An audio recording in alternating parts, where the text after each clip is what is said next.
Nous sommes ici à Tokyo, au Japon. On vient d'ouvrir la toute première salle dédiée à la réalité virtuelle. Elle a été faite par Bandai Namco. Elle vient d'ouvrir aujourd'hui, vendredi 15 avril 2016.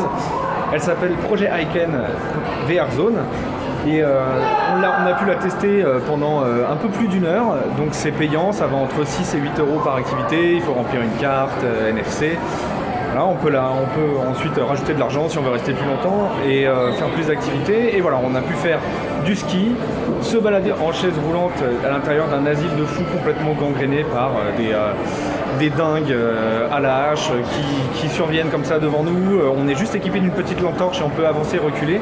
C'est une activité en plus qui se fait à plusieurs, donc on peut s'aider, communiquer avec l'autre personne qui est virtualisée.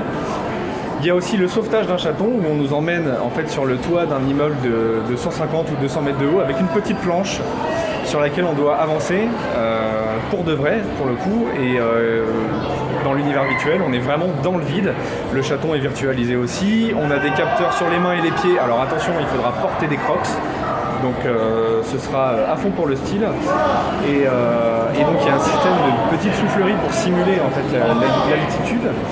Et ce qu'on aussi, vous entendez peut-être derrière moi, en fait, les gens qui crient, en fait, qui ont peur. On a aussi une course de voiture qui, elle, n'utilise pas les casques. D'ailleurs, les casques, il faut que je vous dise, c'est des casques HTC Vive pour tous les casques de réalité virtuelle qui sont utilisés ici. La course de voiture, justement, elle n'utilise pas de casque. Elle est sur un système de projection hémisphérique. Et dans un cockpit, on a aussi conduire un train, parce que ici au Japon on adore les trains et conduire les trains et tout l'univers du train.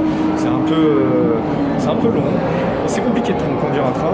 Et il y a aussi Japon oblige et manga oblige, on a aussi rentré à l'intérieur d'un mecha, d'un robot mecha géant pour aller dégommer des extraterrestres.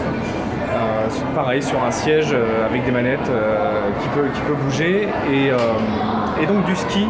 Le ski, lui, pour le coup, c'est un vrai système avec, comme on a pu le voir dans d'autres jeux d'arcade qui reprenaient les jeux de ski, sur lesquels on peut bouger avec les bâtons, les jambes, une vraie sensation de vitesse aussi. Et voilà, on a pu utiliser ça pendant un peu plus d'1 heure. C'est assez impressionnant. Même si on reste du coup voilà, sur les mêmes défauts que les HTC Vive, avoir parfois le petit effet de grille, la définition n'est pas totalement folle, mais on est complètement immergé. Le fait qu'il y ait beaucoup de choses qui nous immergent aussi, qui soient étudiées pour, ça joue beaucoup.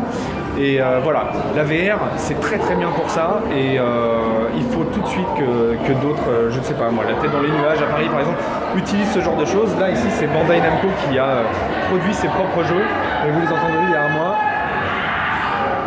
Ça fonctionne pas mal quand même. Et pour résumer, le projet Aiken VR Zone de notre Bandai Namco, c'est à Tokyo au Japon depuis le 15 avril 2016 jusqu'au mois d'octobre prochain.